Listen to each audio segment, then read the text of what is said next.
crowd of, even though the media really downplay it by saying tens of thousands, I estimated 500,000 people there by 11 o'clock, and I was happy later on when I saw Mayor Garcetti confirm what I had said, because he, with the helicopters and everybody else, he estimated 500,000.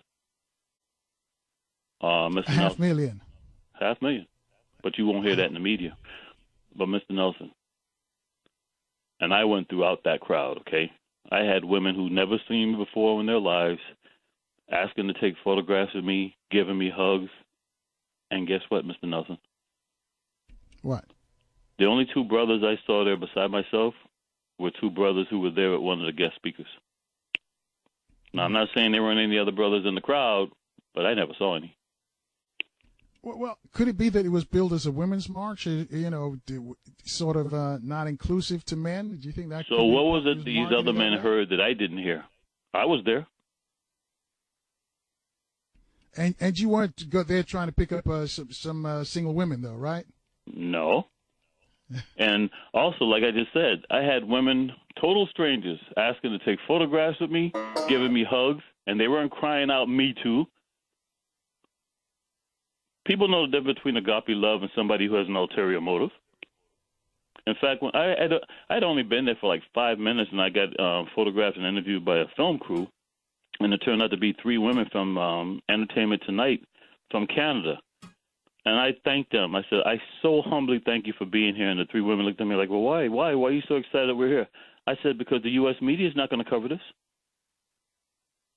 And there were rallies, maybe not as large as the one in L.A., but there were rallies all over the U.S. that day. Received very little media coverage because people had already been told things that weren't true. You had women in solidarity, black, brown, white, yellow, you name it. And the only thing they wanted was some respect. And they were out there challenging the fact that while Hollywood is so quick to fire people who have so-called allegations against them, we allow somebody sitting in the White House who has no less than 19 women, including a 14-year-old who accused him of rape. He's in the White House, and they're saying, this does not represent the United States. They're not putting up with it, and they're taking it to the polls in November. That's what the rally was about. So I don't know what all this other crap that people claim that was this a women's rally. It wasn't about a women's rally. It was about anybody out there who has a wife, mother, niece, daughter, girlfriend, best friend who's a woman. How the hell could you not support the women?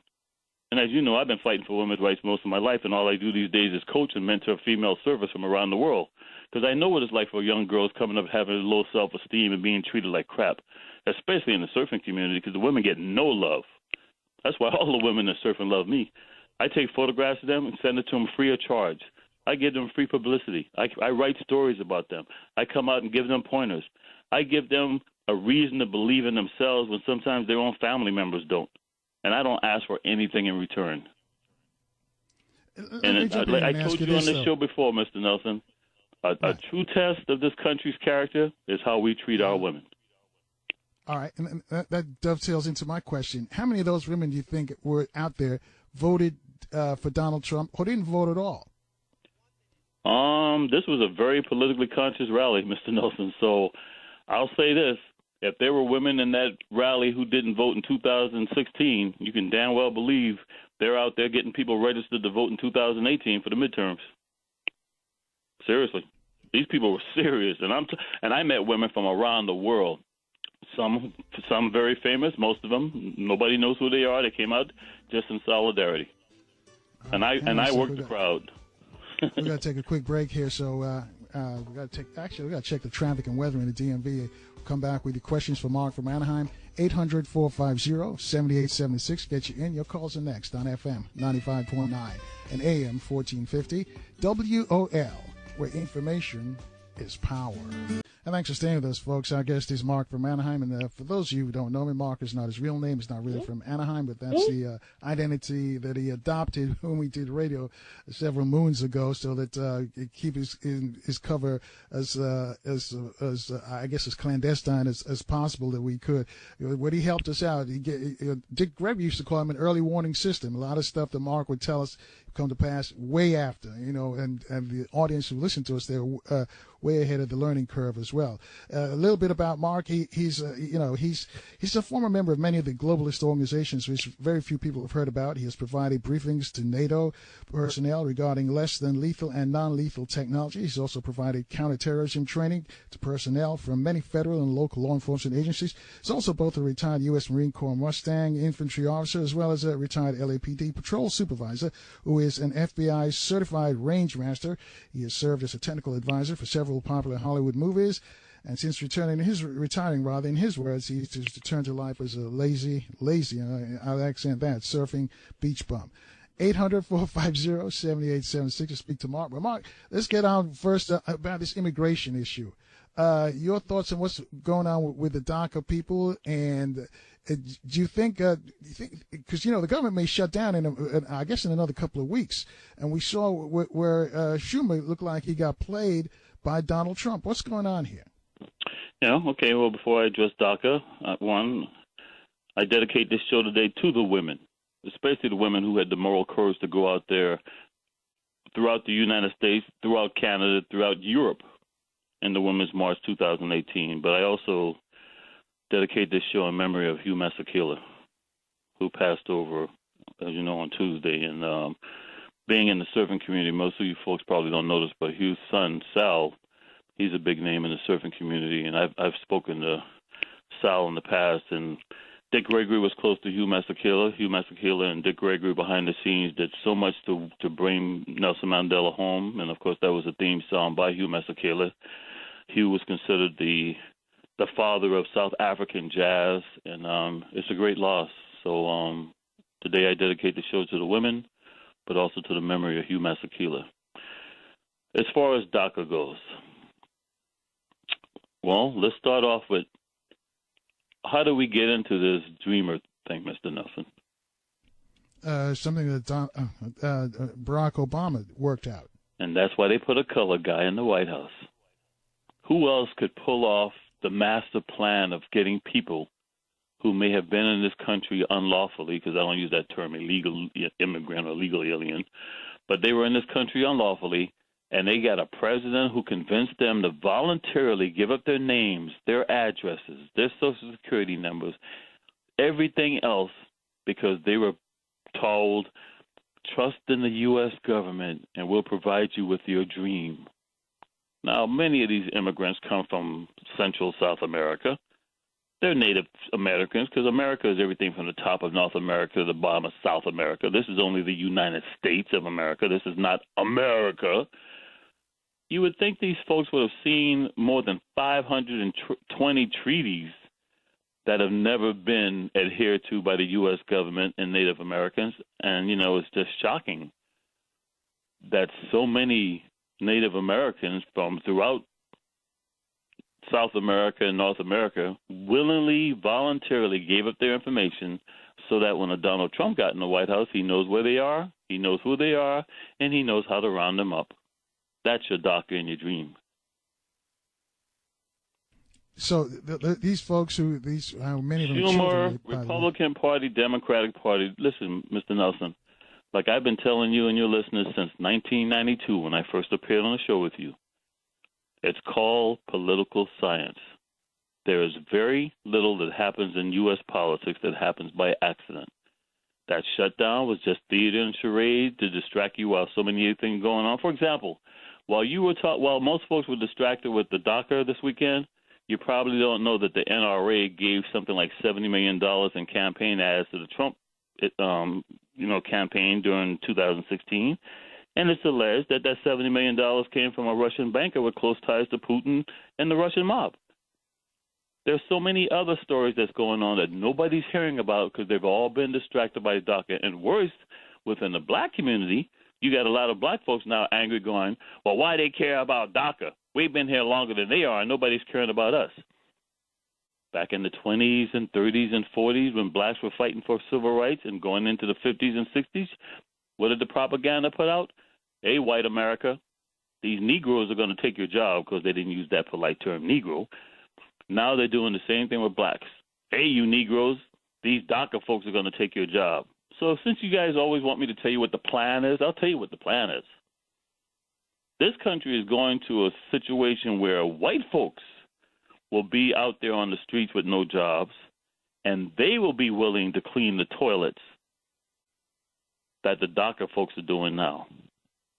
So they don't need the DACA folks anymore. They don't need us anymore either. That's where we're headed. We're headed to a society where white folks who would have never done those jobs will be so desperate to work, they will now do the jobs that before only blacks and brown folks did. And if you think I'm making this up, while Donald Trump pats himself on the back talking about Walmart giving pay raises, Walmart owns Sam's Club and closed more than half their stores. In the last 48 hours, you got Kimberly Clark, for you who don't know out there, Kleenex tissues, diapers. The Trump Republican tax plan has now allowed them to fire 5,000 employees, and they're taking the money from their tax cut to reorganize. You know what that means, folks? They're going to refigure all their factories and replace human beings with robots and artificial intelligence. Within the next 5 years, 80 million human beings in the United States alone will be replaced by robotics and artificial intelligence. In the last 24 hours, Toys R Us just announced they're going to close 180 stores because they plan on refiguring. So I say to you again, Mr. Nelson, since I returned to the radio with you in 2012, you have a large population of human beings. There are no jobs. There will be no jobs. What do you do with them? And even Barack Hussein Obama recently spoke at a little meeting in Chicago, and he compared Trump to Hitler without using Trump's name, suggesting that Trump's going to kill 6 million people. And you folks think I'm making that up? You Google that one. Obama refers to Trump killing 6 million people. The whole DACA thing is a scam. I'm sorry that all these folks voluntarily gave their information up. I'm not far from Camp Pendleton. As much as 40% of the active duty U.S. Marines at Camp Pendleton were not born in this country. They were promised citizenship if they enlisted, and they're being deported. But, Barack Obama deported more people than anybody else before Trump came in. So, seriously, I'm laughing, but it's not a funny issue. And as we speak, Mr. Nelson, those people who were in this country so-called legally under DACA, each day that the Democratic Party and the Republican Party play this game, their leases on their temporary status are expiring, and now they're living in fear of having been legal today but illegal tomorrow. All right, and so that begs my question about these sanctuary cities. There's no such thing as a sanctuary city. Let's make that real clear for everybody right now. See, these are the kind of words they throw out to you, and when I say they, I'm talking the U.S. government, I'm talking the media, your politicians. There is no such thing as a sanctuary city. Why? I ask you, Mr. Nelson, who handles immigration issues? The feds. Well, local cops do not enforce federal law. So anybody who used the term sanctuary city right there is telling you they're part of the plan. Because local cops do not enforce federal law. And I say this to you again, because I've said this on the show before, because I know a lot of white folks are listening. All you white folks who believe in the Posse Comitatus Act and don't want federalization of local law enforcement, once you open that Pandora's box, insisting that local cops enforce immigration laws, which are federal, you've just federalized all local law enforcement, and they'll be forced to enforce all the other federal laws, including the marijuana laws that all these states have passed, which the federal government does not recognize. When you think you're fighting the system, you're doing exactly what the system wants you to do. So we saw raids on, 7-Elevens, and in fact, more than 100 7-Elevens throughout the United States. Why? I guess everybody must be from, India or someplace working in 7-Eleven. Talk about being xenophobic. Why pick 7-Eleven? I guess they're going to pick taxi cabs next, right? Seriously. And so nobody is this what we're moving to, though? I'm sorry? Is this what we're moving to? Because I hate to interrupt. When you say if this is what we're moving to, what do you mean? that they're going to start raiding, the 7-Elevens, and I understood they took a lady off What you see going on in this bus. country today is exactly what was going on in Weimar, Germany, when Hitler came to power. As they say with the old saying, first they came for the gypsies, and nobody defended the gypsies because I wasn't a gypsy. And by the time when they came for the Jews, there was nobody left to defend the Jews. So all you black folks out there who are screaming and saying you don't care about the brown folks in DACA, they're coming for us too. Arlie North and Eric Prince right now is putting together a private army for Donald Trump.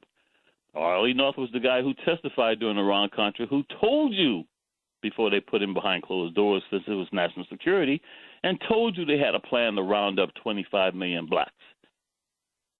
Well, the population in the United States of blacks during that time was 25 million. So for all you House Negro ministers out there working for FEMA, they're going to round you up too. So when you ask me where we're headed to, Mr. Nuss, you know where we're headed to. Come on, seriously. And also, a lot of folks who are older, they ask their German relatives, well, what did you do when this was going on in Germany? They didn't realize it was coming, and most of them lived in denial. You talk about Dick Gregory calling me a human early warning system. I've been warning you folks since 1992 this day was coming, and it is now here. I didn't want to be right. I just told you what's coming. It's here now. Donald Trump reads Mussolini's books and Hitler's books, and he told you during the campaign what he was going to do. Now he's doing it, and everybody's acting shocked and outraged. They're no longer saying, oh, my God, that's just Donald Trump. He's telling you what he was going to do, and he's doing it. Meanwhile, Pence is over in Israel telling them, oh, we're going to get that embassy built sooner than we planned. And when they build that embassy in Jerusalem, it's on. It's on. Oh, by the way, I'm sorry, go ahead. We're going to take a quick break. I'll let you finish your thought on the other side. We already got a lot of folks who want to speak to you. Folks, you too can join the discussion with Mark from Anaheim. Reach out to us at 800-450-7876. We'll take your calls after this short break on FM 95.9 and AM 1450 WOL, where information is power. And thanks for staying with us, folks. Our guest is Mark from Anaheim, and the number to call to reach Mark is 800-450-7876. Mark, I'm going to let you finish up what you were going to say, and then we'll take some calls for you. Yes, sir. No, seriously, though. And by the way, folks, what's going on in the U.S. is not confined to the U.S. This is going on around the world. The oligarchs in Russia are in bed with the oligarchs in the U.S., which are in bed with the oligarchs in the U.K., and it goes around. Germany, believe it or not, which is ironic, is one of the last countries left standing, and once they get rid of Merkel with a few more fake terrorist attacks making her look like a weak leader, they're going to have Germany. And they will have total control. While Donald Trump's over there right now in Davos, Switzerland, and most people don't even know what goes on in Davos, Switzerland, because that's where the New World Order, that's one of the major meetings for the New World Order and what they plan. I wish I was making this up. So, it's interesting because I am a former nuclear, biological, chemical warfare inspector instructor. And I don't know if you know this, Mr. Nelson, but today the doomsday clock was turned to 2 minutes. Now, I'm only 60 years old. Never in my lifetime has the doomsday clock been, it used to be like 3.5 minutes at the worst. So for you folks who don't know what the doomsday clock is, for people out there who don't support the nuclear war or nuclear weapons proliferation, they have a theoretical clock which determines in their mind how close we are to a nuclear attack worldwide. With Donald Trump in the White House, that clock has been moved up now to 2 minutes. I wish I was making this up. And for you folks who didn't go to the rally this weekend and don't understand how to support women, let me just remind you of something. We're doing this radio show today because a woman made it possible. Need I say more? Let's take some calls, man. All right. 800-450-7876. Ron is on line 4. He's come from Florida. Ron, you're on with Mark from Anaheim. Hello. Thanks again, Mark, and Happy New Year, my friend. I'm glad you decided to come on. Carl Nelson, I'm glad you were able to get through. Yeah. Mr. Nelson, if you don't know it, man, this brother, he calls in, he tries to call in, and some mysteriously, when he calls in, all of a sudden he gets hung up on or get disconnected, or when he communicates with me on Facebook, just like myself, all of a sudden our internet's all messed up. Thank you, my friend. But I wanted to, you hit the nail on the coffin about Toys R Us, because I was there this last weekend, and boy, it was like a ghost town in there. I'm sorry, say again, where was the ghost town? At the Toys R Us store.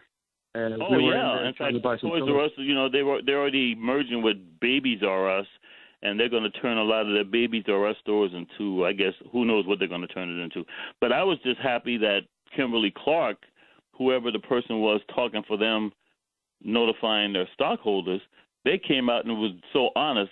I should make this really simple. When folks talk about if we give money to the wealthy, they'll bring more jobs back to the U.S. Well, let me just clarify something. One, under the tax plan that the Republicans pushed with the help of Democrats, by the way, and signed by Trump, those who have been hiding their money in offshore accounts are now allowed to bring that money back and won't get taxed on it.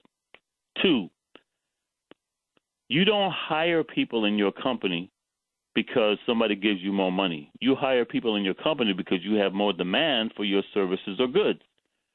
What many of these folks are taking that money and doing with it, they are buying up their own stock in their own companies and corporations. What does that do? That makes less stock available for you to buy, and that sends the value of the stock up. That's why the stock market keeps seeing record highs. It's a Ponzi scheme because while these companies are buying up their own stock, they're not really getting any more value out of their company. And I was so happy that whoever was speaking for the stockholders and Kimberly Clark, they came out and admitted they bought up their own stock, but for some reason their stocks didn't move, it didn't work, and now they're going to fire all these people and close down shop. But I'm sorry, brother, go ahead. Yeah, I was saying, you were saying that in this midterm election that everyone's going to go out and vote for Democrats. Why? Well, I don't know if they're going to vote for Democrats. What I will say is this. The post that I've gotten from the women in that crowd at the L.A. Women's March, because it was actually a women's march for L.A. and Las Vegas, but I was in L.A., what they're looking at are the people who got elected in 2016. They're looking at the voting records of those individuals when it comes to women's rights, and they're not voting against their own best interests as they have done in the past. Now, whether that's a person who's Democratic or not, I don't know. But a lot of people who are in Congress right now better be worried about keeping that job because they won't have a job after the elections in November.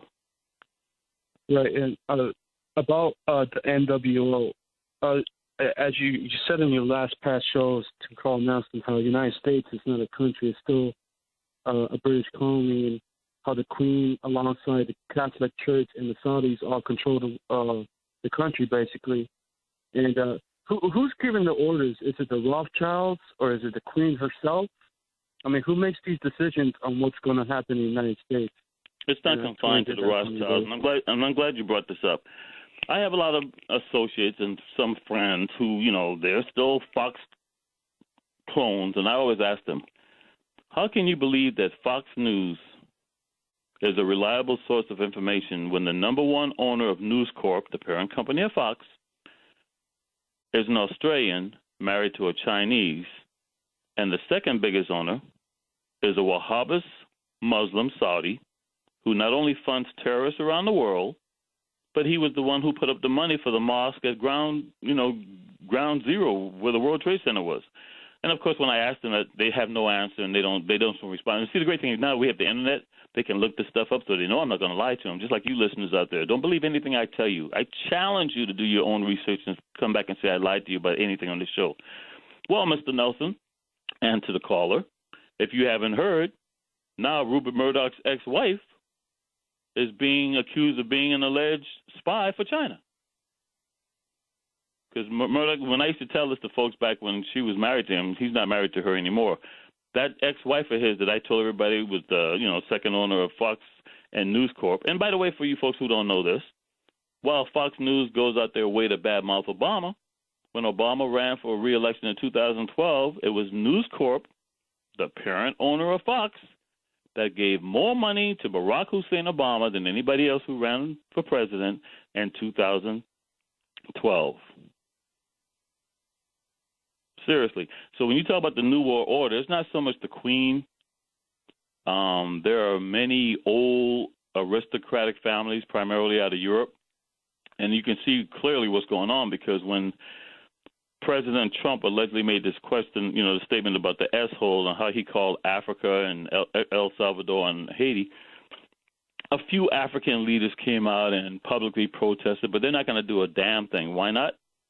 I came out with Mr. Nelson in 1994, holding a map that I got from one of those alphabet agencies of Africa, and I stated, I challenge any listener to come on this show and name me one leader in Africa that was not put into power by somebody from Europe or by the United States.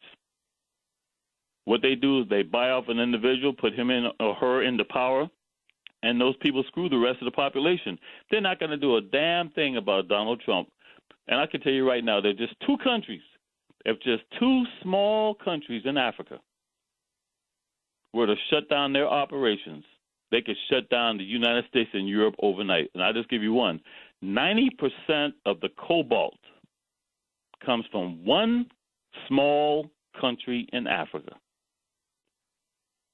And cobalt is what's going to replace fossil fuel with green energy, because to have an electric car, you got to have cobalt. When you have one country that controls 90% of the production of cobalt, and that country's on the continent of Africa, and you don't see that president shutting down operations because of what Trump said, you realize he's in bed. And by the way, Trump was at the UN last year, and what does he say to the African leaders? Yeah, you know, my friends are over there making a lot of money right now. By the way, as I'm talking to you, when Trump is finished in Switzerland, he's going to meet with African leaders, because those African leaders are in bed with the European aristocrats and the United States. And the ones who stood up against the United States, like Gaddafi, they took him out. Let me jump in here for a second. Hang on a second, Ron.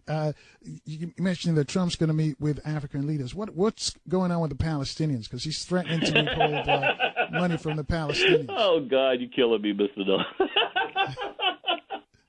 Well, first of all, Pence is over in Israel, and the Palestinians aren't talking to him.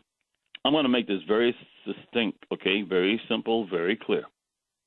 There's a lot of oil on land that belongs to the Palestinians. Now, Trump is threatening to cut the U.S. money. If you're not aware of it, they basically make the Palestinians welfare recipients of money from Israel and from the U.S., which is basically the same thing, because Israel, I've always told you, is the 51st state. Nobody gets more money from the U.S. than Israel. If the Palestinians were allowed to get the money from the oil that's on their land, they wouldn't need no damn money from the U.S. or Israel. But instead, Israel and Egypt make sure the Palestinians have no claim to the oil that they're pumping out of the land that the Palestinians live on. Meanwhile, because I know what I'm saying right now is going to be labeled anti-Semitic, most Jews in Israel, one, don't go to synagogues, so they use the term Jew as ethnicity, but more importantly, most Jews in Israel these days came from other countries. They're not Semitic. The Palestinians are more Semitic than the Israeli Jews are. And I say this to you because Israel has this open-door policy. You consider yourself a Jew? Come on to Israel. We'll find a place for you. Well, the only way to do that is ethnic cleansing of the Palestinians. Ron, your follow-up question? You know, what I wanted to ask, my last question is, you've been on. Hang on a second, Ron. We got to take a quick break. I'm sorry to break you. We got to take a quick break here. We got to check the traffic and weather again. I'll let you ask your question on the other side. Folks, you too can join the discussion. Reach out to us, 800-450-7876. We'll take your calls next as the big show rolls on from FM 95.9 and AM 1450. WOL, where information is power. And thanks for staying with us, folks. Our guest is Mark from Anaheim, and the number to call to speak to Mark, 800-450-7876. Before we left, we were speaking with Ron in Florida. So, Ron, your follow-up question for Mark. Yes, Mark, I wanted to ask you, you said that Donald Trump will not finish his first term. Do you see that happening? Because if you were to ask me, it doesn't look like it's going to happen. While the media keeps kissing his butt about the economy doing so great and everything, and the Democratic Party can't find a leader, and the only guy I could think of that could run against him with popularity vote is Bernie Sanders. I don't see that happening, so I just wanted to see what you think about that. Okay, well, let me clarify something. I never said that Donald Trump will not finish his first term. When I was asked that question, I stated that I don't think it's likely that if Hillary Clinton or Donald Trump had been elected, they would finish their first term. And I'm going to make this clear again. When Barack Hussein Obama ran the first time in 2008, people were not voting for Mitt Romney. Oh, I'm sorry, not John McCain. They weren't voting for John McCain. They were voting for Sarah Palin. When Mitt Romney ran against Barack Obama in 2012, they weren't voting for Mitt Romney. They were voting for Paul Ryan. These folks did not vote for Donald Trump. They voted for Mike Pence. So, folks, be very careful hoping that Donald Trump is gone, because if Mike Pence gets in, you're going to wish that Donald Trump was back. Mike Pence is the guy to worry about. I've said this before, and I'll say it again. I consider Mike Pence second only to Ted Cruz as the most dangerous elected official in the United States. And I don't see Donald Trump finishing his term, because they never intended for Donald Trump to be in. Donald Trump picked Mike Pence so he can get the evangelical vote. They got him in. They don't need him now. Mike Pence is in a position. Mike Pence is doing the same thing that Nixon did when Eisenhower was in the White House. Eisenhower may have been the president, but Nixon was calling most of the shots behind the scenes. Mike Pence is doing the same thing. All right, Ron, we're going to keep moving. 800-450-7876. Charles is up next. He's on line 1, calling from the district. Charles, you're on with Mark from Anaheim. Hello? Yes, sir. Mark, quick question for you, 2 of them. First question is this. Sounds like earlier you described the great collapse, and what I mean by that is, before Trump we had 8 years of Bernanke, Obama, quantitative easing, and the stock market, from my viewpoint, is nothing but a fallacy, and everything's extraordinarily overvalued. So are we facing a great collapse is question number 1. Question number 2, what in the heck is going on in the hotel community? Who has gotten to Umar and who has gotten to Tariq? I'll hang up and listen. Okay, well, I'm sorry the brother hung up because I didn't really understand the second question. Mr. Nelson, did you understand the second question? Yeah, but it's not worth even discussing. Trust me. Okay. All right, well, let's go back to the stock market. I foresee the stock market collapsing far worse in 2007, 2008. As I stated before on this show.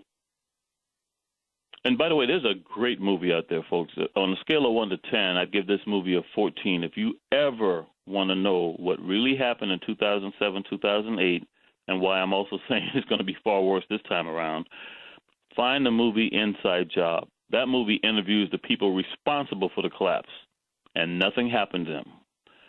When Ronald Reagan was in the White House, and much of the stuff that's going on today, especially with banking, is because of during the Reagan years. But Clinton facilitated it, and this movie does a great job of showing this.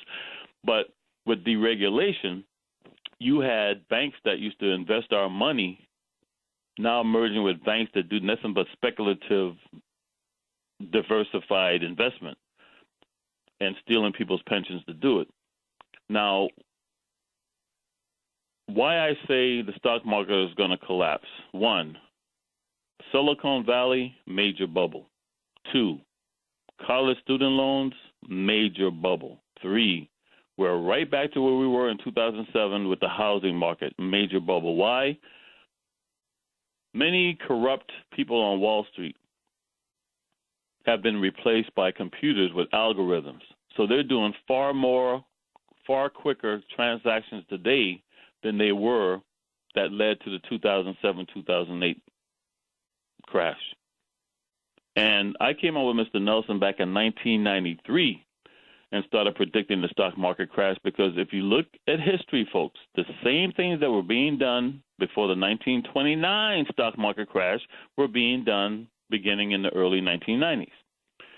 So, it didn't happen in 2007. So some people who had listened to me like, yeah, he's a naysayer. And then when it happened, they're like, oh, my God, that crazy guy Mark told us this was going to happen. Everybody started buying in. We used to buy a house to live in. Now we buy a house to flip it and make money off of it. Here in L.A., for example, downtown L.A., there's something like 18 to 22% unoccupied brand-new apartments. Meanwhile, down on the street, Los Angeles has the largest homeless population in the U.S. right now. What's wrong with that photograph? I know you had the guest on, Mr. Nelson, with the Bay Area. something like $3,500 now for a one-bedroom apartment in San Francisco area. Right now, I think the going rate in downtown LA is somewhere between $1,800 to $2,200 for a one-bedroom apartment. That's where we're living now. People can't afford to live. And I came on this show, folks, and told you, now that Los Angeles has gotten the contract for the Olympics, you're going to start seeing other cities. Because, see, when we have the Olympics in L.A. in '84, it wasn't held in L.A. It was held all over Southern California.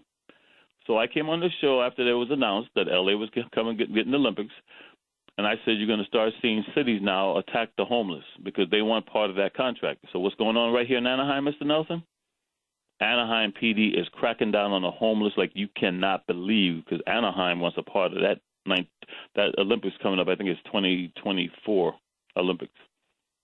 And that's going on all over right now. Being homeless is a crime. And the homeless folks, they got no place to go. They've got no place to go. And by the way, folks, down here in Anaheim, along the Santa Ana River, that's on the border of Santa Ana and Anaheim and Orange, those folks are white. So just imagine what's going on in the black community. Seriously. So, yeah, we're headed for a major stock market collapse. And the plan is keep buying up your own stocks, drive the stock market up to about somewhere between 32,000 to 40,000. And then the big boys at the top are going to do the same thing they did in 1929. They're going to cause the whole system to collapse.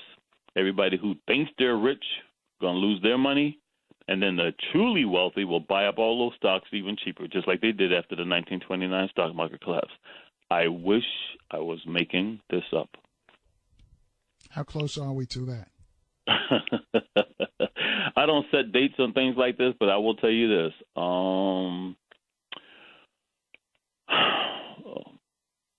I haven't had a credit card since, more than 10 years.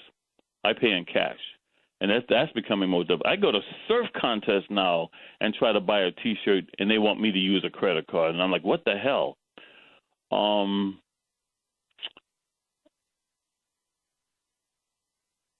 If I was to make a prediction on when that's going to happen, it's going to probably happen right around the time of the next presidential election. So I would say somewhere between 2019 to 2021. We're going down. We're going major down. I laugh. If you don't laugh, you go crazy. We're going down. We got a lot of people want to talk to you, Mark. 800-450-7876. Charles, I thank you for your call. Let's go to Lynn on line 2, calling from Atlanta. Lynn, you're on with Mark from Anaheim. Is Lynn there on line 2? Okay, let's keep moving then. Let's go to line 3. Howard's in Los Angeles. Howard, you're on with Mark from Anaheim. Thank you, Gar, for taking my call. Thank you, Mark. The proof of $10 kicked down the door. I just want to take it off track a little bit. Mark, I know you heard about the sheriff that was running security for these drug dealers. Could you shed some light on that? And brother, your connection is kind of poor here. Could you say that again, please? I said, what do you know about the sheriff that was running security for these drug dealers out here in Los Angeles and Vegas? Okay. And did you have another question? Another question, I'll take it off the air. Could you shed some light on that Rampart schedule? Is that like connected up with this sheriff thing? And what's happening with Rafael Perez? What's he doing now? All right, sir. All right, so the brother is asking about the sheriff's department. What's happening here in L.A. is the FBI recently arrested, about a week ago, the FBI arrested a well-known and very popular L.A. sheriff employee who allegedly has conspired with several, maybe 6 other people to provide security for drug dealers traveling from Los Angeles to Vegas, and they would not be interrupted or stopped by other police departments while they're transporting their drugs. That's what the media has put out there. I don't know anything personal about that case. What I will tell you is I've had people who I do trust, who do know that individual. Can you hang up on Howard's line for us, because it's real scratchy? Thank you. Go ahead. And they question the veracity of this particular news reporting on it. Some people have suggested to me that this individual was a threat to somebody within the L.A. Sheriff's Department, and he got set up. I don't know. All I know is the media, their reporting is L.A. Sheriff, along with 5 other people, were going to provide security for major drug dealers transporting their drugs from L.A. to Vegas. And as far as the Rampart scandal, I have no idea what the status is of the individuals, including Rafael Perez. What I will tell you is I was very saddened because some of those people were personal recruits of mine when I trained them at LAPD Academy, including one that was a U.S. Marine. What disappoints me about the Rampart scandal is the only faces, just like he mentioned Rafael Perez, the only faces you ever see or mention are the black and brown folks. Those guys had no rank, folks. They had no time on the job. There was white supervisors behind the scenes that were facilitating that, and you don't hear their names and you don't see their faces, and most of them retired unscathed. In fact, one who got fired, and he was a former recruit of mine, when he was in the academy, I told his class, you see this one right here? He'll get arrested on LAPD. I told his class that. I wish I was making this up. And he got arrested. And he filed a lawsuit. He won a lawsuit for being fired during the Rampart scandal. So meanwhile, while you folks are talking about Rafael Perez and stuff, do your research. That was done by white boys, okay? And that's why I was very upset when Denzel Washington, who's been in some great movies, the first time he gets an Academy Award is playing a dirty cop in Training Day, loosely based on Rampart. Come on, folks. The blacks in that Rampart scandal had no rank. They had no time on the job, and they had no power. They were doing what they were allowed to do because of their white supervisors. Let's move on, Mr. Nelson. 800-450-7876. We've got a minute to go. Ed's out in Chicago. He's on line 6. Ed? Carl, and pleasure to speak with you, Mark. Thanks for taking my call. I just had a couple of quick questions for you. Mark, can you speak to can you speak to the King Alfred plan or I'll tell you what, hang on a second, Ed, we got to take a quick break here so some of our stations down the line can identify themselves and get your phone straightened out in the meantime because it's really scratchy there. Folks, you too can join the discussion with Mark from Anaheim. Reach out to us at 800-450-7876. We'll take your calls next on FM 95.9 and AM 1450 WOL, where information is power.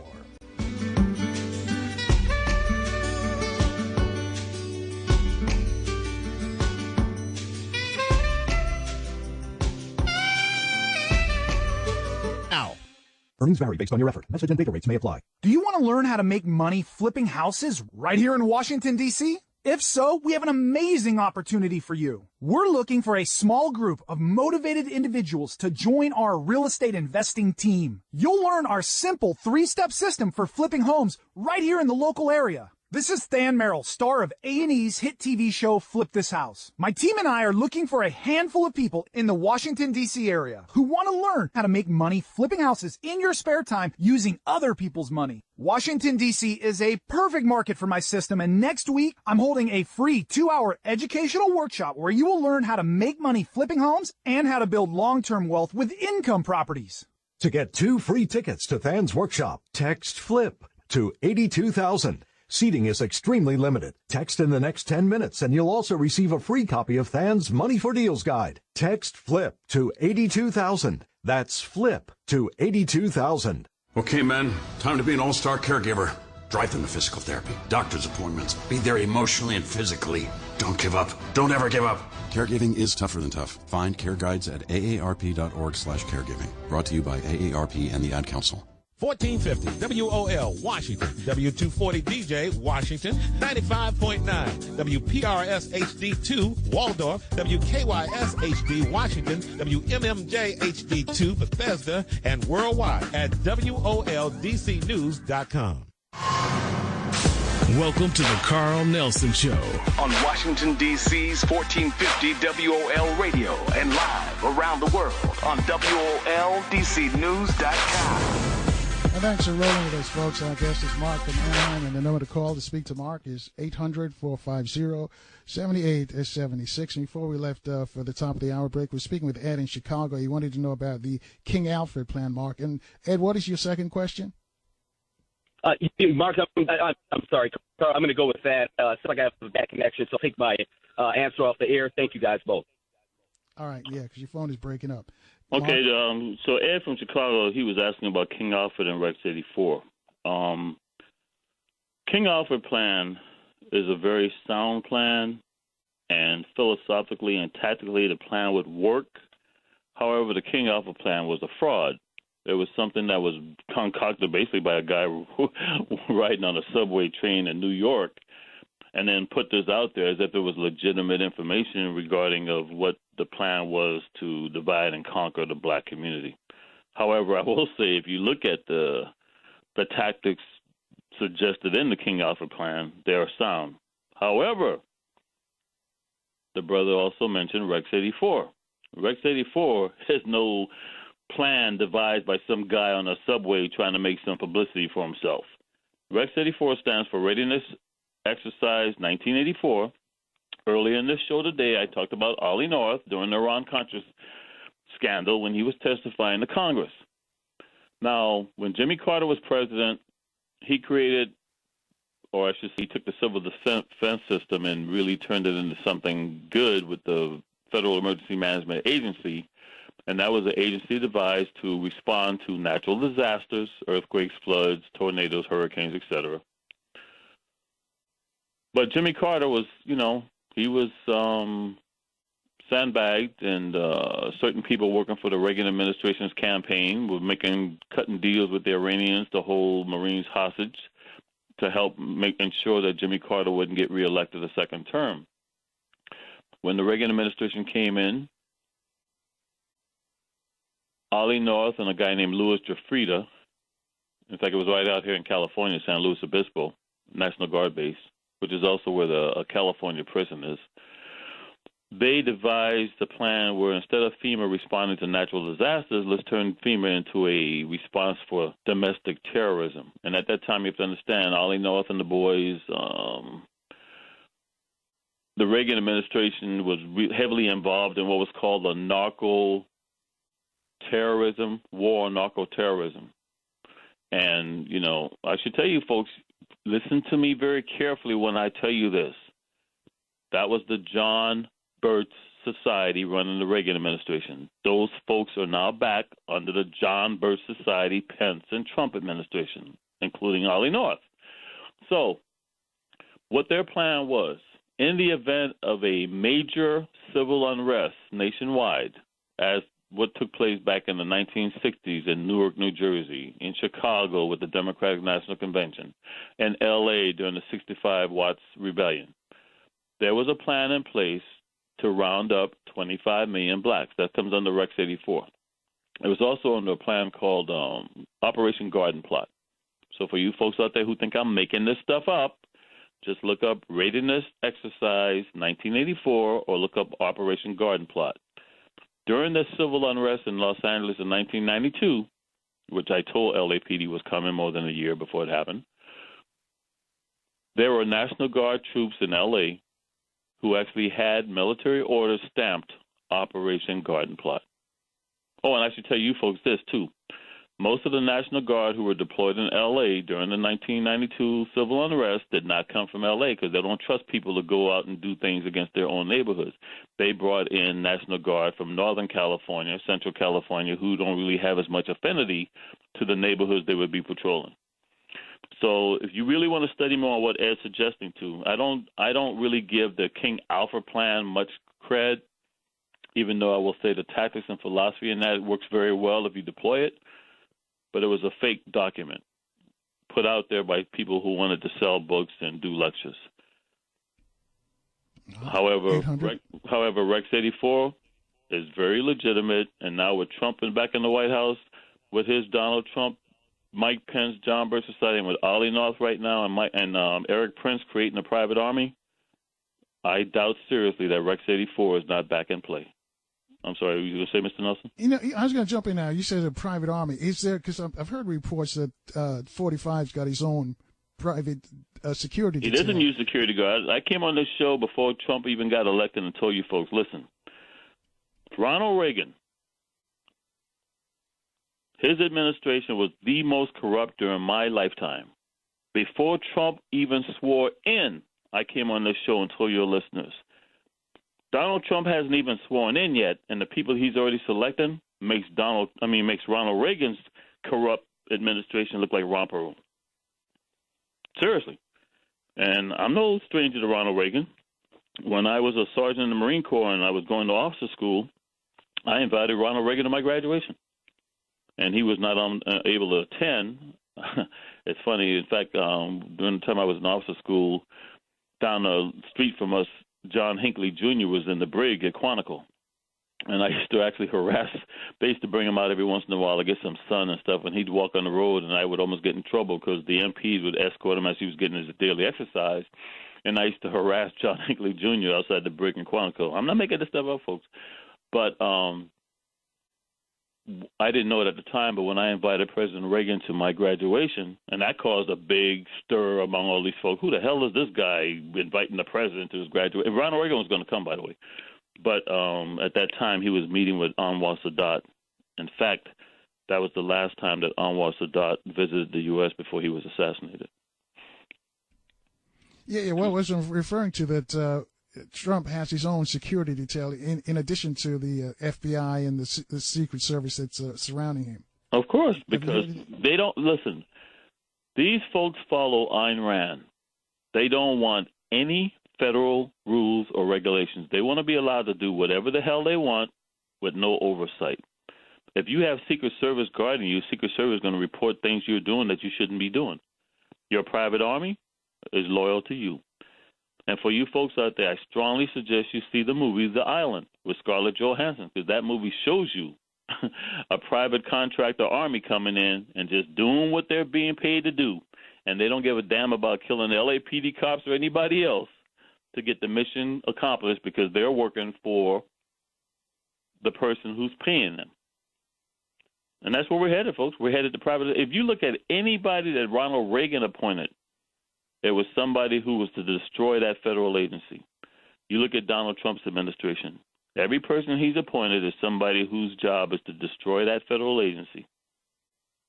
They want to privatize everything. And for all you dumb cops out there who voted for Trump, they're going to privatize you too. All right, let's move on.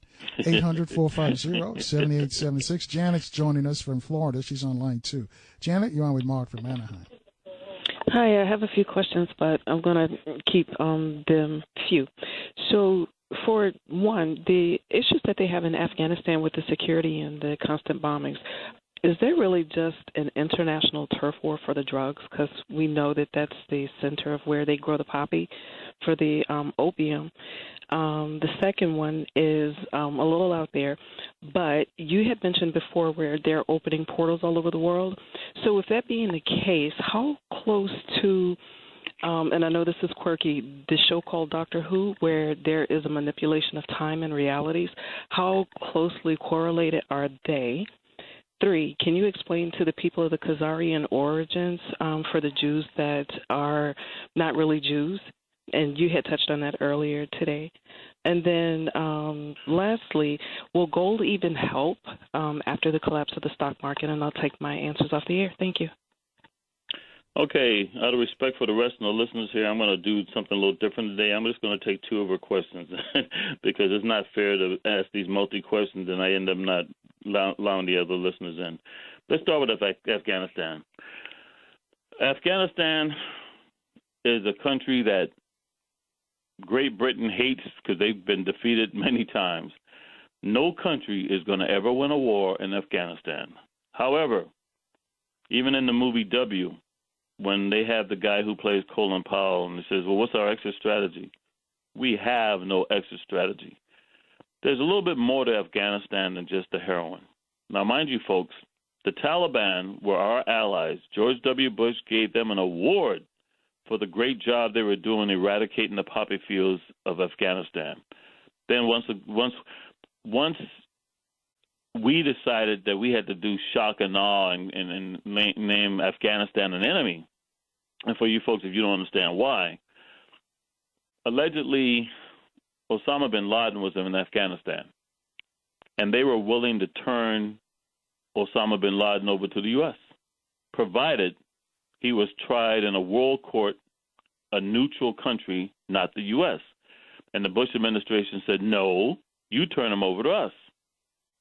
When Afghanistan refused to turn them over to us instead of a neutral country to be tried in the world court, that's when Afghanistan became enemy number one. And that's when the Taliban, who George W. Bush gave an award to back in 2001, became enemy number one. And once Taliban became enemy number one, guess what happened? The flow of heroin coming out of Afghanistan. And by the way, Mr. Nelson, I mean, you could be my witness on this. When the Bush administration had passed the Domestic Terrorist Acts, I stopped doing radio shows with you. And you and I did our last radio show together in Miami, Florida.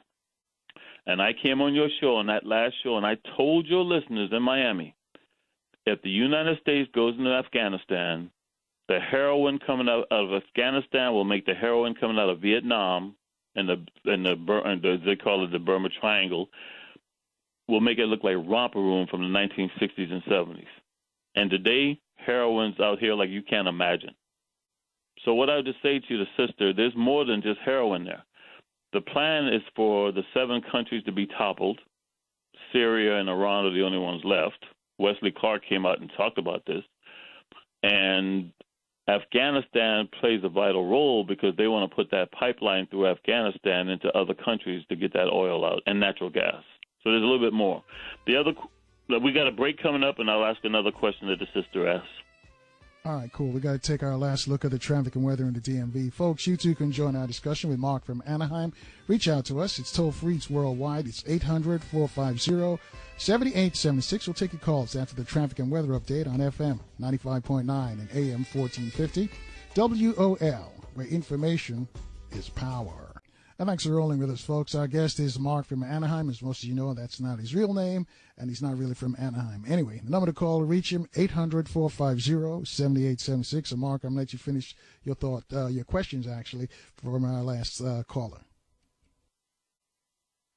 Afghanistan. And one of the things I want to tell the listeners, early in Obama's administration, a general was basically forced to retire. And folks made it a big deal out of it, saying how this general didn't go along with Obama's plans, blah, blah, blah, and that's why he had to leave. The fact is that general was the one, he was the only one I've seen, especially at his rank, who had the moral courage to say that he suspected a lot of the drugs coming out of Afghanistan was coming out of Afghanistan on contract airplanes. That's when he was forced to step down. But, you didn't see that in the media. I'm just telling you how it is. I call a spade a spade. Moving on with Janice's questioning here. Open portals. I'm having a lot of nightmares. Somebody, you had 2 guests on earlier and talking about the Bay Area politics. I can't even go to San Francisco. San Francisco is such an evil city, and that must be a major portal. I can't even sleep in that city. There are folks right now who don't understand. Instead of being human, they want to play God. They're literally looking for the God particle using these superconductor computers. It's wreaking havoc on the electromagnetic status of the United States. If you folks don't realize it, because Mr. Nelson, we haven't talked about that missile alleged false attack in Hawaii or whatever it was. There have been several countries planning to launch satellites into space and have canceled their launches. Meanwhile, there was one multi-billion-dollar satellite launch that went up and was unsuccessful. If you're not aware of it right now, the Earth's geometric is so screwed up. Airplanes landing on major runways are not lining up with the runway because their GPS is not lining up correctly. For every action, there's a reaction. And man has gotten too big for his britches, and they're doing things that they don't realize is having a major adverse effect on the electromagnetic fields of the United States. As far as her question about gold, I just remind the listeners of one thing. When the stock market collapsed in 1929, the U.S. government ordered anybody with gold or silver to turn it in, and if you had gold or silver, you got arrested. Let's move on. All right. 800-450-7876. Prince is up next. Prince is calling from Columbus, Ohio, on line 1. Prince, you're on with Mark from Anaheim. Mark from Anaheim. How you doing, sir? Every day is a holiday, sir.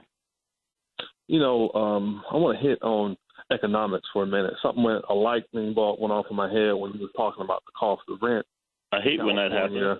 So are you telling us you had an epiphany, sir? Yes, sir. Okay, sir. And, the company I was working for, I won't name it. But I don't know anything, but go ahead. They just closed another 30-something stations. They're based out of California. They don't even pay unemployment tax. Exactly. Because of them having a nonprofit status. Of course. So my question for you is, basically, if California, if a one-bedroom is $1,800 and in San Francisco it's $3,500, the employers must feel like they almost got you by the you-know-what. Exactly. You're just desperate just to get a paycheck. So they can treat you like anything. There's nothing that you can really do. And that's why you don't see people taking it to the streets today like they did in the 60s. Because people today are so afraid of losing what little job they have, which is many times 2 to 3 part-time jobs with no pension, no medical plan, no dental. They can't afford to go out there on the front lines and be seen on TV and have to worry about their boss. In fact, there are states right now, if you get fired, I think it's Alabama, but it may be Mississippi. One of those 2 states right now, if you get fired because you're black, if you get fired because you're a female, you have no legal recourse to file a grievance against your employer. That's what's going on already. When they say they're taking the country back, these John Birch Society folks are taking the country back. But I'm sorry, brother, continue. So 2 more things. The Bitcoin scandal. What do you think about that? Okay, with Bitcoin, I say avoid it like the plague. The same major players. Folks, let me explain something to you. When you invest in the stock market, you're not a player in the stock market. Unless you're a blue-chip stockholder, shut the heck up. I had to say heck, Mr. Nelson, because I already got yelled at on your show for saying something I didn't even say today. So you're not a player. You think you're a player. The big players are setting folks up right now for Bitcoin. Mind you, once again, anything and everything you do with Bitcoin is done online. You think the IRS is not able to monitor your activity since you're not claiming it on taxes? You're leaving a paper trail. You don't know who created Bitcoin. You don't know who the players are, and you're putting your money out there. So they'll lure a few people in. They'll allow a few people to make some quick, profits, and everybody else wants to jump on the bandwagon. And then they're going to reel you in, and Bitcoin is going to collapse just like the stock market will. And all these folks with their, like they say, it's not so much a fool and his money is soon parted, as they said in the movie Wall Street. It's amazing that a fool and his money got together in the first place. Continue, sir. All right, and last thing, we was talking about Israel and Palestine and pretty much how they were hijacking the Palestinians' oil. Why does it seem like the evangelical community and Christians in particular are so much against the Palestinians and have all this support for Israel when they don't even necessarily know what transpired in Israel, especially dealing with the criminal Netanyahu? Okay. Well, the Palestinians, believe it or not, the evangelicals in this country are not against the Palestinians. They're against the Israelis. Keep your friends close, keep your enemies closer. Netanyahu is a neoconservative. He doesn't go to synagogue. He uses the term Jewish. It sounds convenient. He was roommates and buddies with Mitt Romney. These folks over here in the U.S., to justify having a U.S. presence in the so-called Middle East, because it's Africa, I refuse to use the term Middle East, and just by building some man-made Suez Canal breaking off that part of Africa doesn't change anything for me. You justify having a presence of U.S. military might in the so-called Middle East by always talking about how Israel is surrounded on all sides by the enemies. These folks don't like Israel. These are the same. I'll just make this simple. I said earlier that Mike Pence is second only to Ted Cruz as the most dangerous elected official in the U.S.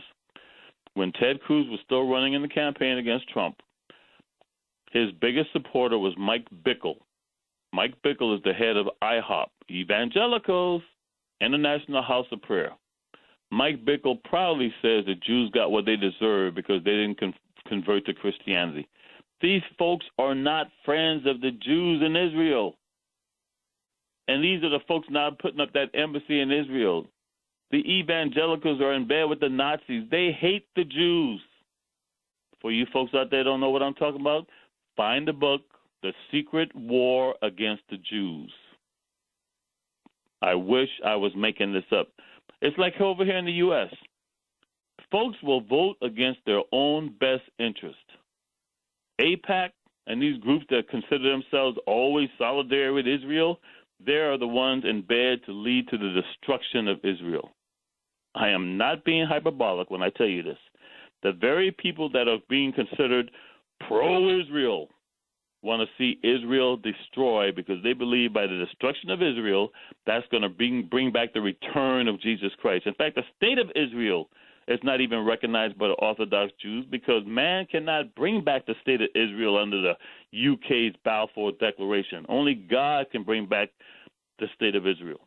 It's all man-made by people pretending to be Christians, because you used that term earlier. And for anybody out there who claims that these folks are Christians, I just say to you again, how can anybody call him or herself a Christian who studies Ayn Rand, who was an atheist from Russia, and she worshipped the guy who raped and killed little girls, and she said he was the greatest example of what a man should be because he puts himself before everybody else, and regardless of what the rules and regulations are, he did what he wants. No rules, no regulations. We have turned into a me society instead of a we society. And Pence is over there right now is drafting the plan with Netanyahu to lead to the destruction of Israel. There it is. Wow. Wow. I appreciate you, Mark. I could sugarcoat it, but I can't lie to the listeners. All right. Thanks, Prince. We're going to keep moving. 800-450-7876. Ben's up next. He's on line 4. He's calling from D.C. Ben, you're on with Mark from Anaheim. Is Ben not there? Okay. Ben, on line 4. Can you hear me? Yeah, we can hear you now. Go ahead. Okay, yes. Seeing that the white evangelicals have to elect Donald Trump, I have a question about the Antichrist and the mark of the beast. Yes, sir. Considering the fact that Trump's hotel in New York is located at 666 Fifth Avenue. Yeah, and Ronald Reagan's name is 666, right? Ronald Wilson Reagan, right? John Birch Society, man. But there's a lot of people, there's thousands of people who actually think this guy is the Antichrist. And I would like to hear your view on it. Okay. Donald Trump is not the Antichrist. Folks, trust me, we're not even close to the Antichrist yet. Before the Antichrist comes, you have to have a world cataclysm, a world caliphate, a world destruction. We're headed for World War. And it's sad today that they put the doomsday clock to 2 minutes. And it was after this whole emergence of the World War that somebody's going to bring world peace to the society.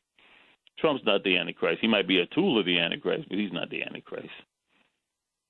All right. Thanks, Ben. 800-450-7876.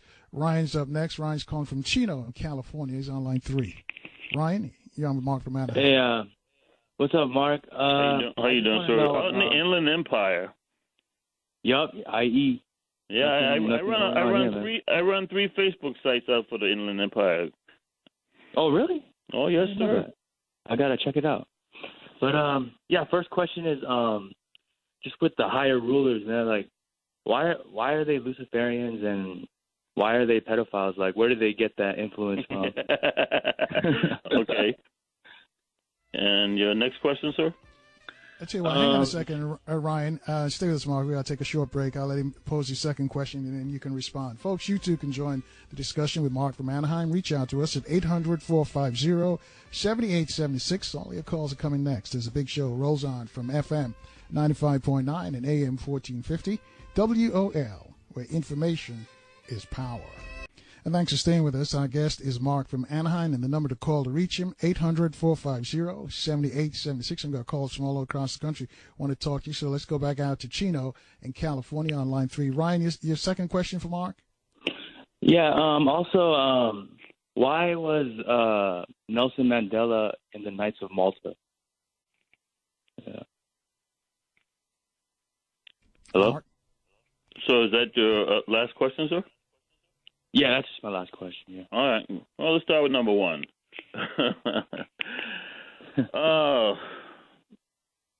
There are certain folks, if you notice right now, and this is going on around the world, what's going on here in the U.S. right now is not confined to the U.S. Look around the world and see the oligarchs and who's really running things. Now, they may have certain people in positions of power, but behind the scenes, who's running things? Old white men. I'm not being bigoted when I say that. That's who's running things, old white men. And they're looking for the fountain of youth. And the way to do that is you have there's a saying in politics. The last thing you want to do in the morning when you wake up in a hotel, you don't want to wake up with a dead hooker or a live little boy. And unfortunately, many of these politicians wake up with one or the other, and that's how they get dirt on you, and you're controlled. Fetal tissue research is being used extensively now because folks are actually using the nutrients from an unborn baby to hope extend their lives, and they want to live forever. And I wish I was making this up, but they want to live forever. Having sex with young children make them feel young. Worse, having sex with young children causes those young children to be all screwed up when they grow up, and then many times those young children end up being sexual criminals themselves. So, as far as Nelson Mandela, I have no personal information on Nelson Mandela being a member of the Knights of Malta. Okay. All right. Oh, yeah. Can I ask one more? Yes, sir. When if they want to bring back, start the Holy War to bring back Jesus, what happens next for them? Why? Okay. The Holy War has already started, folks. Many of these so-called Muslim terrorist attacks are not being done by Muslims. They're being done by other folks making it appear to be Muslims, so you'll have less sympathy for the Muslims. The Holy Wars have started. I pray for the Pope now. I'm not Catholic, but I pray for the Pope because the current Pope does not support these Knights of Malta and their endeavors for this all-out caliphate war against the Muslims. He did something that hasn't been done in 200 years. He had the head of the Sovereign Military Order of Malta resign. That hasn't been done since the 1700s. And folks like Eric Prince, Knights of Malta, and a whole bunch of other folks who were Knights of Malta, they are not happy with what the Pope has done, and they're not happy that the Pope's not going along with their plan for this all-out war. They're bringing back the Crusades, folks. The Crusades are in effect. The Holy Wars have already started, and like I said before, once that embassy in Jerusalem is built, what hasn't been accomplished yet to start this all-out war it's on. And what these folks really believe, and I don't have to tell you folks, they know Donald Trump's not a Christian. They don't care. They don't care about folks who commit crimes. They don't care about folks who break laws in the federal government because they really believe they are saved by Christ. And I say this is the evangelicals. I'm not making this stuff up, folks. They believe they're saved by Christ and they're going to heaven regardless of who they use to get there or what they do to create this all-out caliphate. So when the brother asks what's going to happen when there's this all-out war, these folks truly believe that they're the chosen ones. And when Israel is destroyed with this all-out Muslim versus Christian war, they're going to heaven. Does that have to do with the Nazi thing? No, Ryan, we're going to have to let you go. We got a lot of people who got questions. So, Mark, thank you for your call. 800-450-7876. Jeff's up next. He's calling from South Carolina. He's on line 2. Jeff, you're on Mark from Anaheim.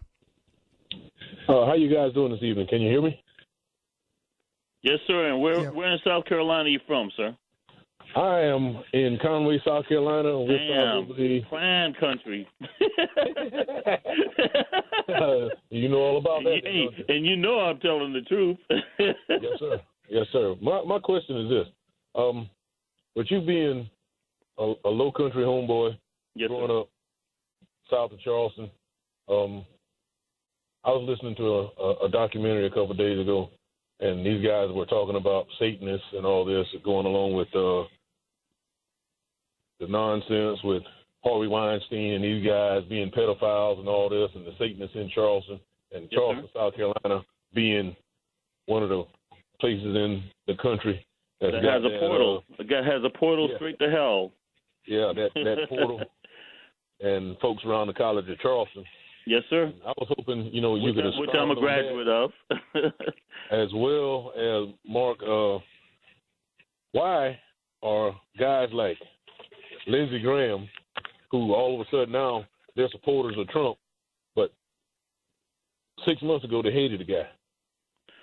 He's a politician. Folks, if you get a good dictionary, just look up the word politics. The word politics literally means conniving, manipulative, and lying. You don't hear the term statesman anymore. Lindsey Graham is doing exactly what he was told. Now, Lindsey Graham, when Donald Trump went down to a really redneck area of Beaufort, Jasper County called Bluffton, Donald Trump called out Lindsey Graham, calling him John McCain's bun boy, and gave out Lindsey Graham's personal phone number to anybody in the crowd. Okay, seriously, I'm not making this up. And Lindsey Graham, who's a lieutenant colonel, by the way, in the Air Force Reserves, Lindsey Graham, he's not a conservative, but he plays the game. If you think I'm making this up, when Barack Hussein Obama had people appointed to the Supreme Court, Lindsey Graham, a Republican, was the one who gave the deciding vote to put Sotomayor on the Supreme Court. He's not a conservative, and neither is John McCain. And these folks are trying hard to survive in a Republican Party that's been taken over by the John Birch Society and the conservatives. So you'll see Lindsey Graham at one time looking like he's very to the far right, and then other times being the enemy of people like the Trumpsters and the Pence folks and the evangelicals. But he's not a conservative. He never has been. And this, by the way, this is the dichotomy within the Republican Party they're facing now. Folks, listen to what I tell you very carefully here. Now, my political teeth were cut in 1972. I was living outside of Washington, D.C. I remember well. There's a movie right now called The Post. I highly recommend it. Meryl Streep's in it. That movie talks about what was going on with the Vietnam War, with the Pentagon Papers. I know that very well. I was delivering the Washington Post during that time. Now, why am I saying this to you? They knew already in 1965 that the United States could not win the war in Vietnam, and yet they allowed 58,000 people to die because they didn't want to lose face. That's how fanatic these folks are. Even when they're losing, they could not care less about sacrificing the men, women of this country for their agenda. And what the brother is asking here today, these Luciferians, because I don't get into the Satanist thing. Satanists are small time. These folks are Luciferians. They don't care that Donald Trump is not a Christian because they feel that God has sent Donald Trump to them to allow them to accomplish their mission. Lindsey Graham, they look at him as a tool also because they got enough dirt on Lindsey Graham that if he really steps out of line, you'll hear things about Lindsey Graham you never heard before and his political career is over. Many Republicans are resigning, or I should say not running for re-election, because even they now cannot tolerate what the Republican Party has become, sir. All right. Thanks, Jeff. Thank you for your call. 800-450-7876. Line 5. RC's calling from Fort Washington in Maryland. RC, run with Mark from Anaheim. Hello? I don't think RC's... Yeah, I'm go here, ahead. sir. Your question. Yes, I have a question. You said about being a sergeant down in Quantico. Yes, sir. You were harassing John Hinckley. Yes, sir. Were you in Officers Candidate School, or were you... That's correct. I was at OCS. I was in Officer Candidate School, and the brig was right down the street from Officer Candidate School at Brownfield. So when we were out doing our PT and stuff, we would see John Hinckley, and I used to harass him. Yeah, I'm trying to figure out how you personally got to harass him, or were you just one of the people that were yelling? Because as a 25-year person in the Marine Corps, 6 years at Quantico as an MP, and Hinckley was there, nobody even touched him. There was no one around. Him. John Hinckley would be walking down. Nobody. Look, I'm not interrupting you, so let me respond to your statement here. John Hinckley would be escorted by MPs outside the brig we in OCS would be running PT.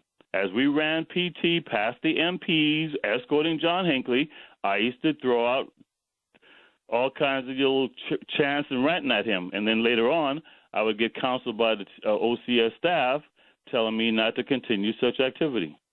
There's nothing you're saying right now that's going to change anything because I'm dealing with facts here. Officers, not the Thanks, help. RC. You have another question? That was the question. I'm trying to clarify his status at the time. Thank you very much. Well, he clarified. Thank My you. status of what? Let me make this clear to all the folks out there, since we got folks like him calling and worry about my status. I was an enlisted Marine. As a sergeant, I got accepted into officer school in 1981. In 1981, I was commissioned as an officer, went to the basic school, and I retired as a major. What else do you need to clarify? Oh, he's gone.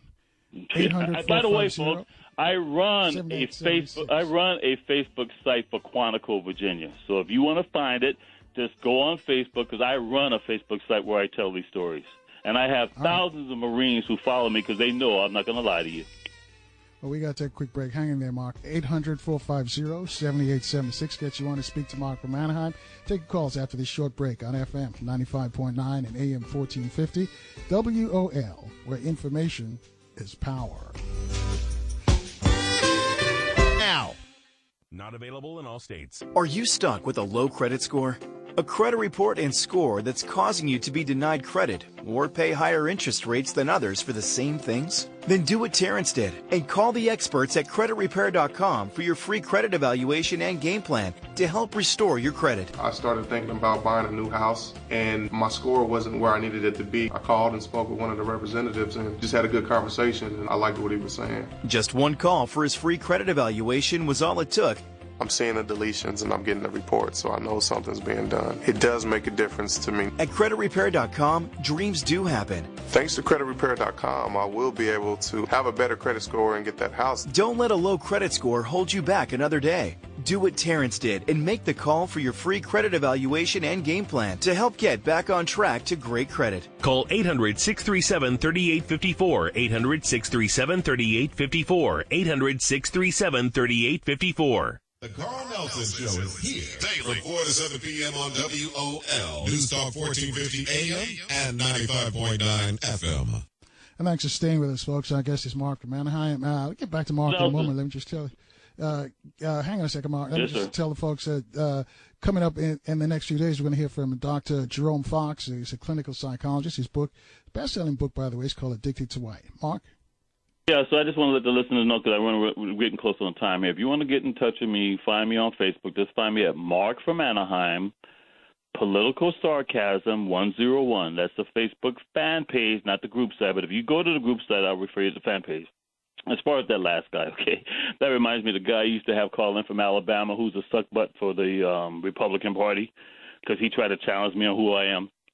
Folks, I run 9 Facebook sites just for Marines and U.S. Navy SEALs. I have trained thousands of people from around the world, including Navy SEALs, State Department, you name it. It's amazing, because I have literally thousands of Marines and Navy SEALs who follow me. They hate what I put on my Facebook sites, but they know I'm not going to lie to you. So for that last caller out there, if he was bothered listening, I specifically stated I invited Ronald Reagan to my OCS graduation. So for him to come on the show and say, well, were you in OCS? He's got to be a plan from somebody who's trying to dissuade the folks listening to the show today. I don't have time for the listeners, but if you want to find that one site that I was referring to, I run a group site on Facebook called Marine Corps Base Chronicle, The Crossroads of the Marine Corps.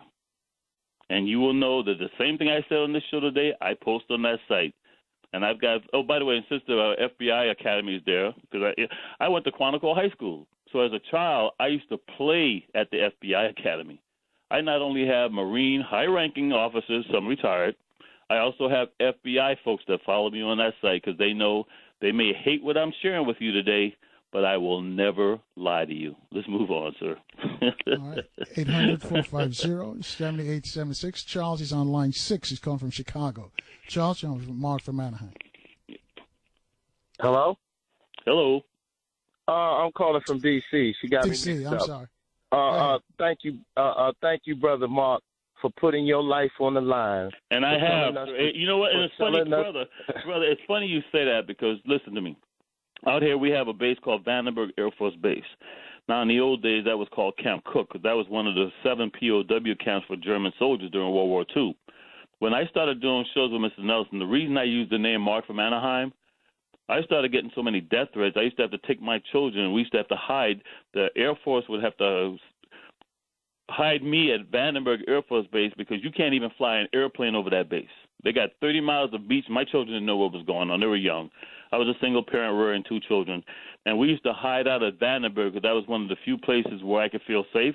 Same thing down here in Coronado, by the way. I used to hide out with the Navy SEALs at Coronado because they used to protect my back. So, you know, for that call last time. But I'm sorry, brother. Go ahead. Yeah, well, thank you. And to that troll that just called, thank you for putting your life on the line, for telling us the truth. And the truth needs no defense, Brother Mark. Exactly. And that's what Dick Gregory always said. Okay? We love you, and we need you to keep doing what you do for us. My question is, why should we care about cops being killed? Nobody's talking about the cop that crossed the line of blue, which you have done in Baltimore City, where the FBI rejected the case, where that brother was to go before a grand jury and put those crooked-ass cops in jail for planting drugs, guns, and everything on our people.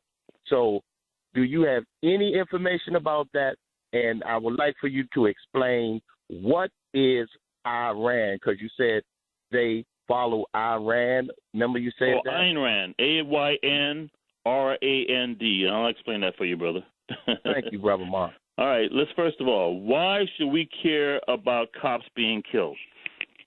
Cops are a reflection of society. Most cops, they're just like the rest of us. They're just hardworking people trying to do their job, and they really want to make a difference. Yeah, you got a few bad apples inside those departments and agencies. And what's really sad is most cops are not jerks. They might make mistakes because they're ignorant or stupid. The problem is the agency they work for, instead of admitting this person was ignorant or stupid, they try to cover it up, and that makes it even look worse. You have to support the cops. Because, brother, look at me, for example. I spent my last 7 years with LAPD by choice because having worked the academy for 10 years, I could have gone anywhere I wanted. I chose to go to Southeast Division in LAPD because I knew that was the area of what. And when I went down to Southeast Division at the time, we led the city in homicides. We led the city in attacks on police officers. All I can tell you is this. As a black supervisor down there in Watts, I saved more white cops' careers than black cops because there were blacks in the community who would make false complaints against the white cops, and I look at them and go, let me get this straight. I got a white cop working for me, and he said that or he did that to you, and they go, yeah, you're right, brother. I was just mad because he was a white cop. So I will never know how many white cops' careers I saved. But I will also say this to you.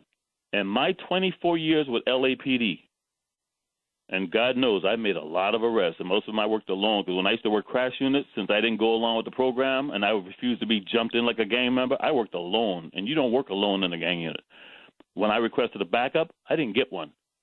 And yet I made more arrests than most of those guys, and there's nobody in my 24 years on LAPD, including cops, by the way, who could say I violated their civil rights, that I advised the cop to go out and do something that would get them into trouble with the department or get them arrested.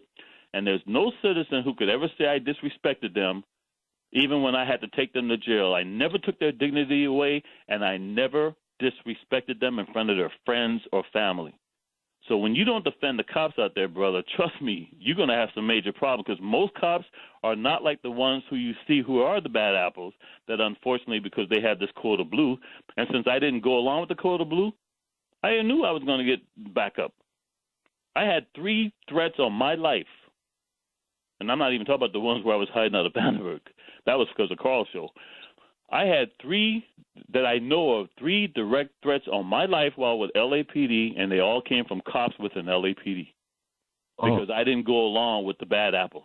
I didn't look the other way. I quit LAPD because I was involved in an infamous shootout that I won't go into details here, but I'll just say that I wasn't going to lie for LAPD. They knew I would not lie for LAPD, so they tried to destroy my character and my integrity, and that's why even the cops who hate my guts, I run Facebook sites that are close to anybody except those who are former cops or present cops. They hate my guts, but they read everything I write because they know I will never lie to them, and that's including chiefs of police and sheriffs from around the country. You got to support the cops. Trust me, brother. As far as Ayn Rand, yes, sir. I'm sorry? Is he still there, Carl? No, I think he's gone. Anyway, as far as Ayn Rand is an atheist from Russia who came to this country. She was married, sleeping with guys like, the head of the Federal Reserve, Alan Greenspan. She believed in self. It's her books that these Republicans now who have been hijacked by the John Birch Society, thanks to Michael Steele. I know he's going to call in now. Anyway, so they believe in no regulations, no government control. And they have these movies out, Atlas Shrugged 1, 2, and 3. They all suck. But they basically tell you they want to have the ability to run their companies and corporations, do whatever they want to their employees, do whatever they want to their customers, have the freedom of a laissez-faire capitalist society. Over in Europe, they call it austerity. Mussolini called it fascism. And that's what you've got now. Corporations have taken over the government. You now have a corporate fascist state. And that's all based on these folks. Clarence Thomas requires his entire staff to read Ayn Rand. Paul Ryan got into politics because of Ayn Rand. And these folks are serious. They're going to destroy Social Security. They're going to destroy Medicare. They're going to destroy the federal government, and they're working on it. Let's move on, sir, because we're running out of time. 800-450-7876. Deborah's up next. Deborah's on line 4, calling from Ohio. Deborah, you're on with Mark from Anaheim. Hey, I just wanted to just grab your opinion. I want to throw back about 5 calls. So I'm really concerned because we were talking about all the plasma centers and Ancestry.com. And as black people, it just kind of concerns me giving up our DNA like that, not to mention what they do with science. And, it's funny because I look and listen to a little bit about ancient Egypt, and, it seems like they were way more far away advanced than what we are today. And with the portals and all that and finding all these ancient sites, I'm just curious, like, with the way we've been treated in society, and I'm not trying to take anything away from anybody else, I'm just being self-centered right now. As people, when you look back in history, there's no, we don't have anything to go to, and everybody talks about going back to Africa and all this nonsense. To me, no disrespect. I ain't going nowhere. But my point is, yeah, they're really working on something, and I love that they're releasing UFO information, and it's just like, what's it really all coming down to? Because I feel like there's something that has to tie to who we are as a people, and the deception and the dumbing down and all this other stage world stuff that everybody's talking about. I'm talking about the bigger picture, like, yeah, it's going to hit the fan, but I'm looking at, what's really going on. Yeah, but do us a favor, because we're racing the clock. Can you put it in a question? I got it. Mr. Nelson, I got it. I got the question. No, I got the question. I got the question. All right, so let's go back to the first of all, why would anybody give his or her DNA to a site where he or she does not know who's running that site or what they're doing with that DNA? Yeah, you might feel appeased because they tell you, like, Spike Lee got his feelings hurt because he found out he was related to slave masters. Or somebody else finds out that they're, like, part Irish and all this. What's to say tomorrow morning you get arrested for a major crime and they claim that your DNA was at the scene? How do you know that DNA wasn't supplied to that police department by Ancestry.com? Hey, I'm just putting it out there. Right. Hey, and meanwhile, sister, okay, I'm just telling you, why would I give up but you mentioned the UFOs. Yep. All right, this goes back with the evangelicals. These folks truly believe. And if you notice, all these satellites that are being launched recently, they're putting up these satellites. They're going to give you the appearance that we're going to be attacked by aliens. That goes in line with destroying Israel. Right. And this alien being will emerge because they already got the technology for holographic imagery. That's going to look like Jesus Christ. Now, of course, you folks realize that Jesus Christ you all think is Jesus Christ is nothing but a relative of the guy who painted that painting in Italy. The Last Supper, those were a bunch of white boys from Italy that got painted by Da Vinci. But, if you want to think that's what Jesus Christ looked like, fine. And even National Geographic 2 months ago did a whole thing on Jesus Christ with all these different pictures. But I'll just tell you one thing. In the Vatican, on the wall, there's a photograph of a black Madonna holding a black Jesus. Okay? I just put it out there. But with this UFO, you get all these folks now who believe that the UFOs have blood as pure as the Aryan Viking race. And folks down here believe that their job is to eliminate anybody who's not of the Aryan Viking race. And when the return of this alien comes, they're coming just for the white folks. And that's why if you heard Donald Trump said we need to bring more people over here from Norway, the Scandinavian countries, that's who those folks apply to. All right, Deborah, thank you. Mark, gotta go, Mr. how Nelson. Can folks reach you? How can they reach you? Mark from Anaheim, Political Sarcasm 101, especially the guy who questioned my Marine Corps background. All right. We got to go, folks.